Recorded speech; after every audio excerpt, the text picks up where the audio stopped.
Seth Harp on Sports, the Bar, Thursday night edition. Talking about a couple of things here. First, talking about the Jaguars and, their moves, trading Nick Foles, clearing things out. Dave Caldwell essentially has decided, you know what, I am not going to try to fix this. I am not going to try to salvage this. I am going to do what parents do with teenage kids. I'm going to do with what parents do with college kids, junior high kids. I'm just getting you gift cards. I'm just going to buy gift cards. And that's what he's doing. He's trading away. Okay, I could use Calais Campbell here. He's cutting guys, and he's just picking up gift cards. Draft picks or gift cards. Now, first-round draft picks for the Jaguars. The 9th overall pick's like a $250 Visa gift card. The 20th overall pick's like a $150 Visa gift card. And then you shuffle on from there, and you get into the second round, and maybe that's, $75, $100 gift card to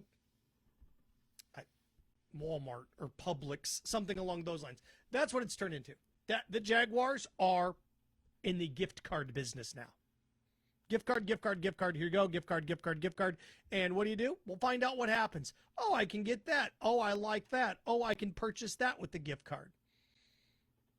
I had a $25 eBay gift card that my nephew, one of you, got me for Christmas. That's how we get these Harp on Sports, these brand spanking new Harp on Sports mic flags. Harp on Sports, the Bar mic flags. Aren't those cool? Got those on eBay. Got a couple of them. Oh, by the way, who should sit in this chair next? What member of the sports media should sit in this chair next? Gene Fournette, Mark Long, Phil Heilman. I want to bring one of those guys on before I bid adieu to Jacksonville to discuss a couple of things. So just sharing some things with you here as we get this party started. I'm going to get to my what if sports question and what if sports scenario for you coming up, or scenarios. But I wanted to address the Jaguar situation first. Dave Caldwell, stack of gift cards. And now the question is, what does he do with them? Oh, the hat of choice, my American flag cowboy hat. We're all in this together, and I think we're doing a pretty good job. See, it took me a couple minutes into this to even mention the coronavirus, or COVID-19. And social distancing, I've done my part. I've gone out once this week, and it was today. And I went to the grocery store because I actually needed some things. I didn't have any bread. I had ate all my fruit, my apples, my grapefruit. I'd eaten everything. So I went, and I'm like, I'm going to go to Sam's Club and just get a bunch of stuff. That way I don't have to worry about things coming up here. I walked in there, and God bless them. Nope. There's so many people there. I'm like, nah, you know what? Sounds awful, but nah, pass. And I walk back by the toilet paper, and there's a line of like 100 people. It's like, guys, and they're bringing them in on those forklifts. It's like, oh, gosh, people. But I ended up maneuvering around and getting what I needed to get. Went to one other place. I'm like, I got to get everything here. But we are hoarding, baby. There are no eggs. There's some milk. There's no meat. It's like, good gracious. But hoarding and staying in, or have you hoard and stay in, then continually to go out, I guess. Trying to find 6 one, half dozen of the other. So there we are in that front. Kids spring break. Yeah, 18, 19 years old, invincible. Nothing's going to happen to them. We were all that way.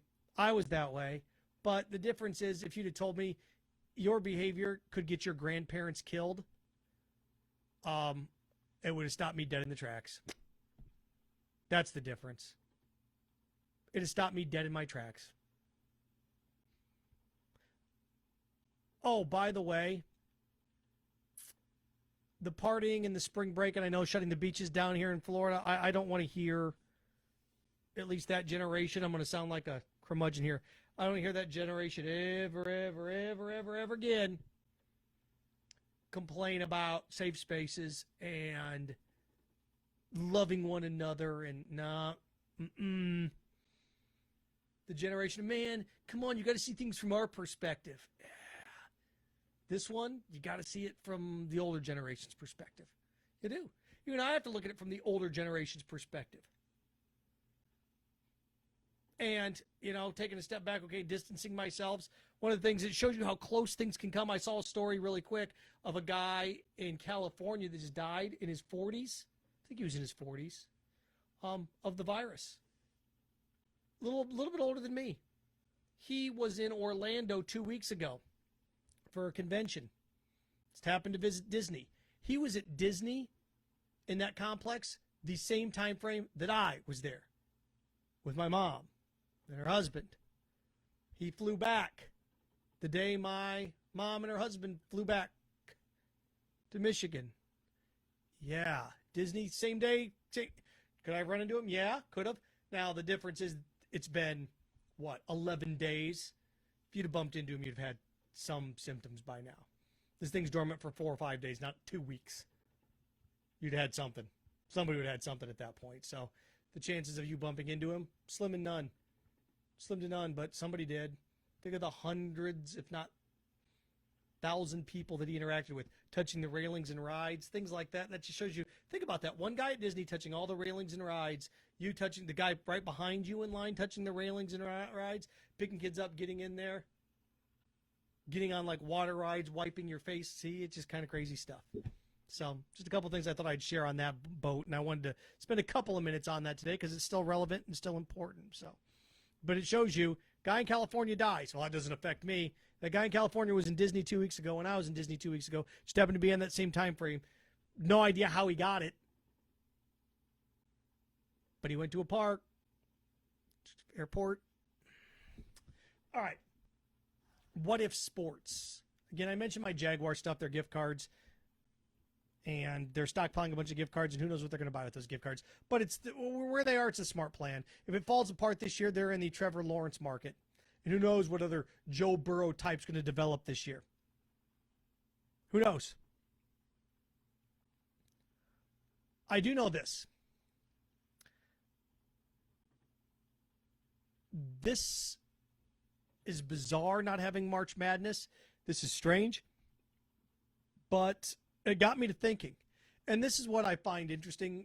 I'm not back on the radio yet, doing these podcasts online, the Heart Bar, YouTube, Twitter, Facebook, all of those things.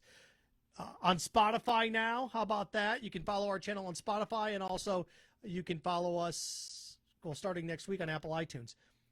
Through all of this, I got to thinking, and there's so many guys that I know that are in the business that are still in there. Man, there's nothing to talk about. There's nothing to talk about. Nah, you're just not creative. This is what I was thinking about. What if sports? What if? No March Madness. What if? Well, Kansas was the best team in the country. Win a national championship. It had been Bill Self's second national championship at Kansas. When you win one, you're great. When you win two, you're pretty much a Hall of Famer in this sport, right? You win one, you're great. You win two, you're pretty much locked for the Hall of Fame. So there's important things that matter when it comes to this. What if sports? What if Dayton would have won it? Dayton was good. What if Dayton would have won it? What if Florida State would have won it? Leonard Hamilton probably puts him in the Hall of Fame. He's a basketball coach. Wow. So the what-if scenarios for this March would have been phenomenal. If the NBA season gets canceled, what if it had been LeBron James' fourth title if they'd have won? Could have been his fourth title. What if that's if the NBA season gets canceled? So I played a little what-if game. I came up with 5 what-if scenarios. Now, there are a couple of rules I put in place. One of the rules was it's just a linchpin that you have to pull. I didn't want to get into too much grandiose thought, like what if baseball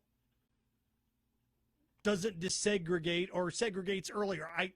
Or desegregates earlier. Boy, that's too wide of an umbrella, right? Way too wide of an umbrella. So I pulled that out, like too big of a deal. What if the NFL and AFL never merge? Okay. What if, Donald Trump doesn't buy the USFL and move it to the fall to compete with the NFL? That's too much of a window. I just found one thing and pulled a pin. One linchpin, one thread on a sweater. And what I did was go through and found a couple of things where I could just pull one pin. Now, I didn't want to create scenarios either. What if the Chargers would have not drafted Ryan Leaf and could have drafted Peyton Manning instead? It's too grandiose. I didn't want to get into something like, okay, what if this would have happened instead of this? I just wanted to remove something from the equation. Just remove something from the equation, not create an equation. Came up with 5 different things. I just want you to chew on them a little bit.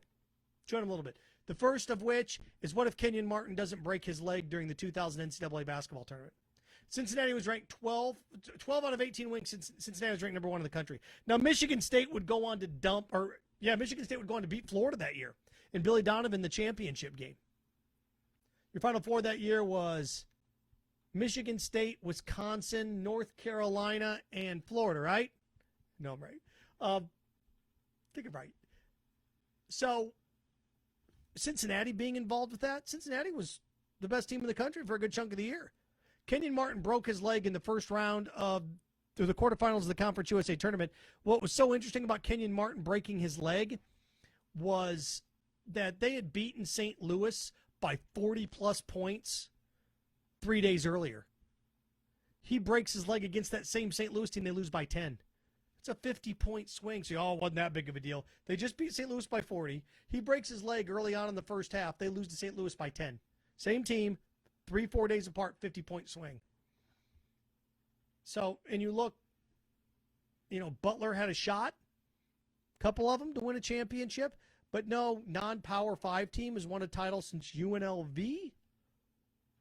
Yeah, right? UNLV, the last non-Power 5 team or power program from a power conference to win. Dayton, San Diego State, Creighton, Gonzaga, all had cracks, didn't they? All had cracks this year, had a chance. So, what if sports? What if Kenyon Martin? And look, Michigan State doesn't win a national championship that year. If Kenyon Martin's healthy, is that possible? Yeah, then Michigan State doesn't have one. What does that do for Tom Izzo's legacy? It's crazy when you think about it. So what if sports, one of the linchpins I wanted to pull, what if Kenyon Martin doesn't break his leg during the 2000 NCAA basketball tournament? A couple other ones. What if Ted Williams, how about this one? What if Ted Williams doesn't leave baseball to go fight in the wars?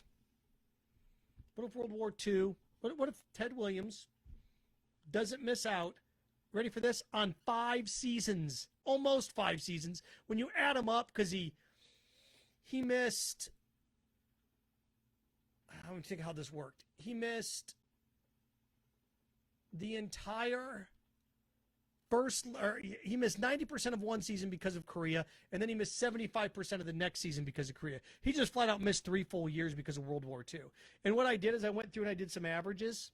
I think this is kind of cool. I went through and did some numbers and crunched some numbers.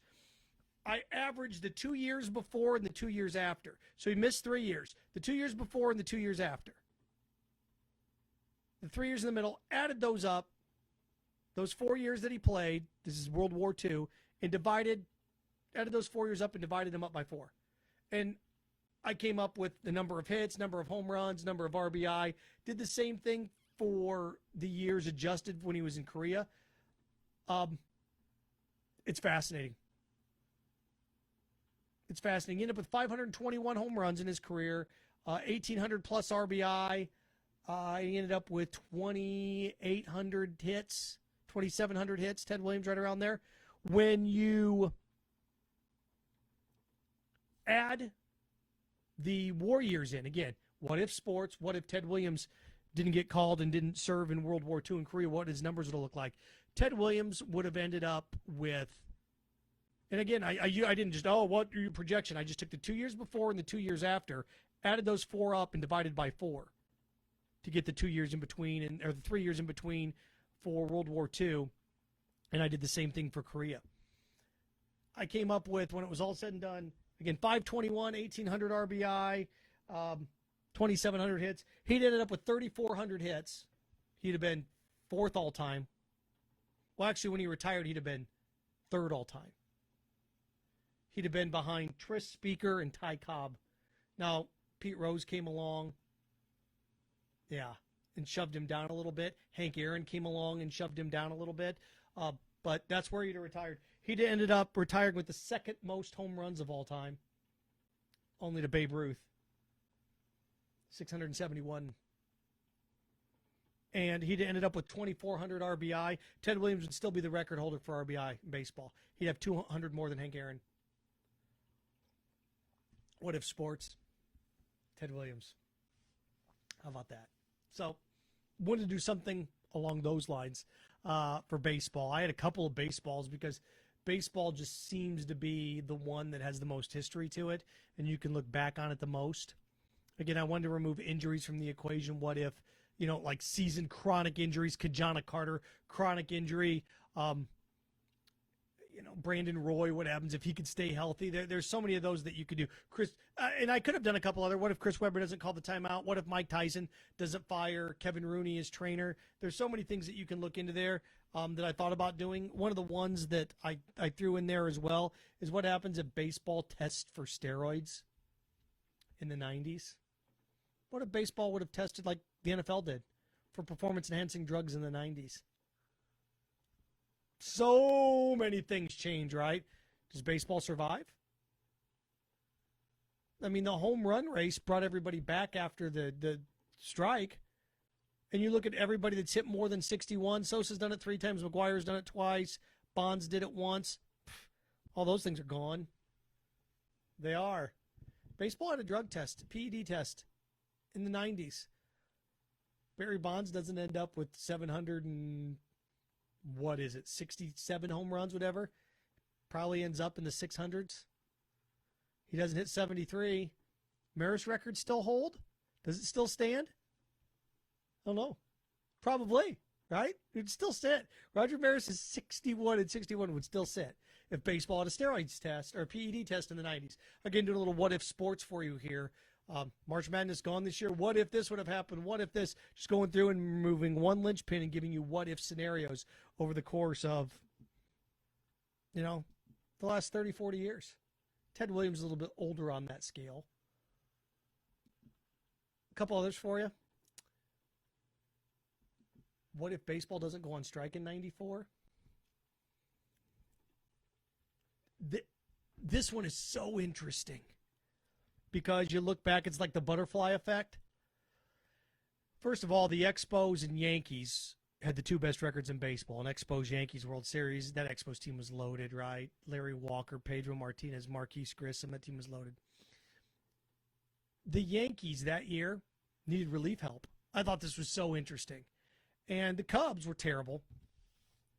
And we're talking about trading Randy Myers, their closer.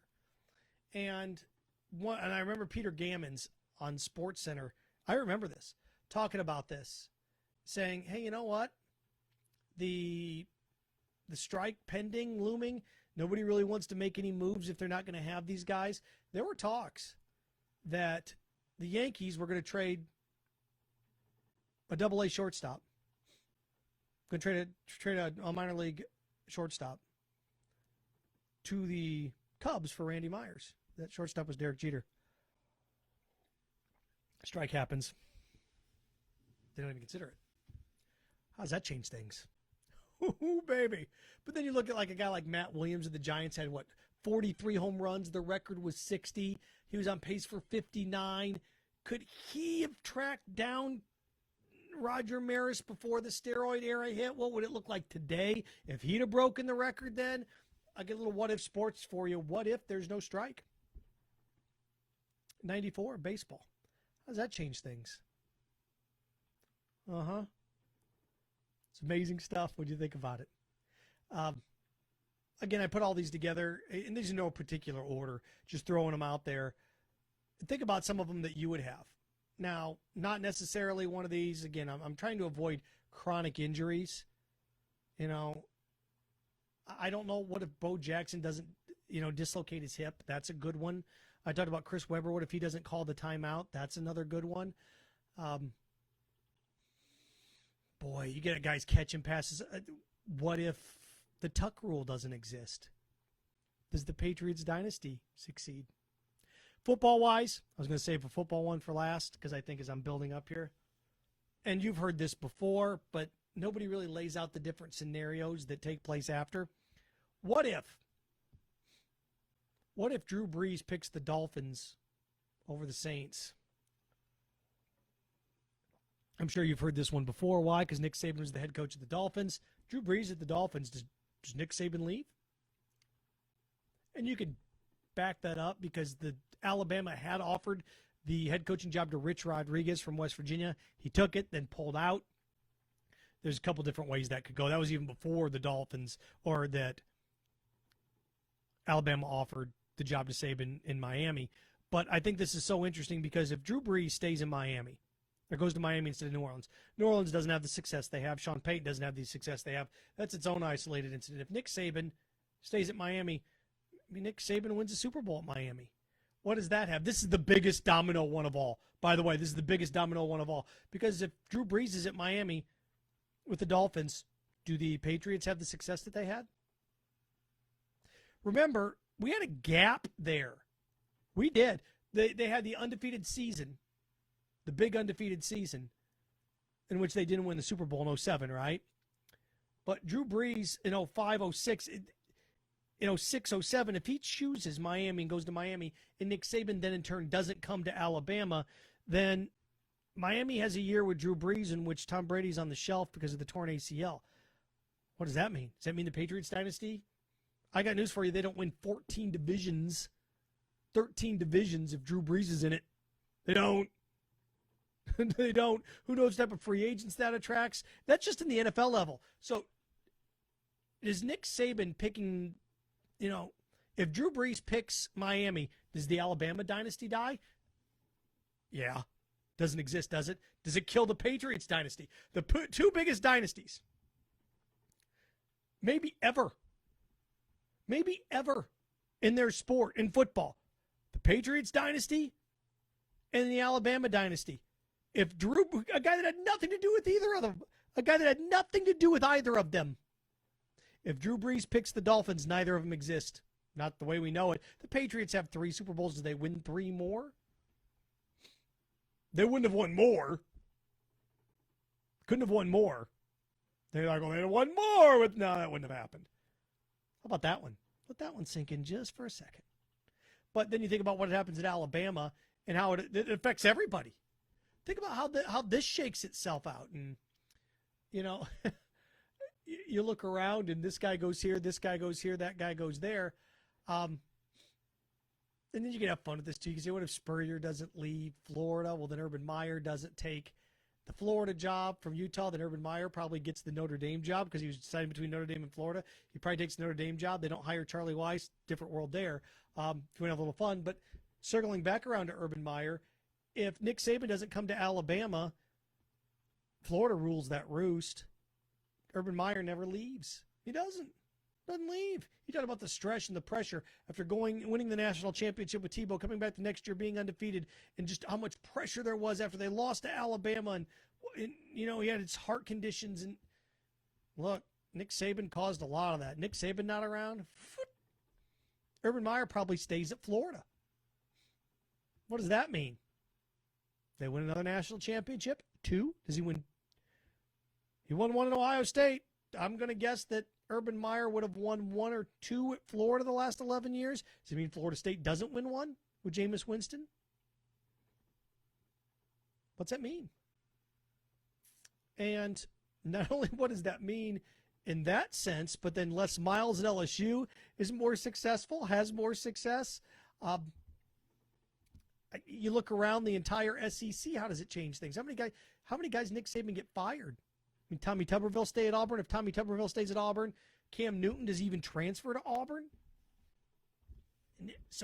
And all this circles back to what if Drew Brees picks Miami over New Orleans. So we just thought we'd have a little fun with what if sports. The NCAA basketball tournament gone. What if they'd have played this year? Kansas, Bill Self could have won a second. Dayton could have won a second. And it let us do a bunch of them. Again, the 5 that I had up there for you. Think about the 5 that you have. What if Kenyon Martin doesn't break his leg in 2000 NCAA basketball tournament? Who knows what happens? Right? Michigan State probably doesn't win the title. That Cincinnati team was good. So good that, remember, he breaks his leg. They lose to St. Louis by 10. In the Conference USA quarterfinals, they beat St. Louis by 40 3 days earlier. Quite the swing. What if Ted Williams doesn't miss 4.5, 5 years of his career because of World War II in Korea? He'd have retired behind. I mean, it was ridiculous. He would have ended up with the, I think, second most hits ever. At the time he retired, only Ty Cobb would have had more. Now Hank Aaron came along, had more. Pete Rose came along, had more. The record would have fallen over the years. He ended up with 3,500 hits, something like that. He had 521 home runs. He'd ended up with like 670 home runs. He'd had 2,400 RBI. These were prime years. We went through and took the 2 years before and 2 years after, added them, divided by it, and then by 4 and threw them in there. So you'd have had that. A couple other ones that I had for you. What if baseball doesn't go on strike? The Yankees were in the playoff hunt that year. They needed relief help. There were talks that they were going to trade a minor league infielder to the Cubs for Randy Myers. Minor league infielder was Derek Jeter. Didn't happen. Why? Went on strike. Didn't need to make the trade. Changes things, doesn't it, Cub fans? I know. It's just insane. And then, what if baseball had steroid testing in the 90s? Changes a lot of records, doesn't it? And the other one, the last one that I had was the Nick Saban one. What if Drew Brees, Nick Saban, Bill Belichick, Tom Brady, all of them. If Drew Brees picks the Dolphins over the Saints, Nick Saban stays in Miami, doesn't take the Alabama job. Does that end the Patriots dynasty with Drew Brees in Miami? And Saints never win a Super Bowl, and Alabama's dynasty doesn't exist. Butterfly effect. One thing. So there you go. A little what if sports, and circling back around to the Jaguars. All Dave Caldwell is doing is accumulating gift cards now. The Jaguars draft picks is a bunch of gift cards. Different value. Your kid at Christmas that all he wants is gift cards. So he's got a bunch of gift cards. He's going to buy what he wants when he gets there. This. He's trading out things like a pawn store almost. Maybe that's a better example. Be a pawn store. Got to get Rick in here. The old man. Chumley. Corey. It's Pawn Stars is what it is. I'll trade you this. I get this. I get, not the value, but I need that. The cash is more important than the item at this point. So there you go. This edition of The Bar, Harp on Sports, What If Sports, Jaguars gift cards in the pawn store. Whoever you want in this seat, let me know. I've got my brand new, my brand new spanking new Harp on Sports mic flags. Think about who you want to be in this chair next. Tweet at them, Facebook them, message them, bug them, tell them you want them in here next week. I am going to be back. I don't think I'm going to have a podcast until Sunday or another one of these until Sunday. I am going to be out of town as I go to my new place of work where I'm moving to get some things taken care of tomorrow. How about that? But I'll be back and have some good stuff for you as the weekend wraps up. I'll shave. I know I've been a lazy bum. Stay safe. Stay away from each other.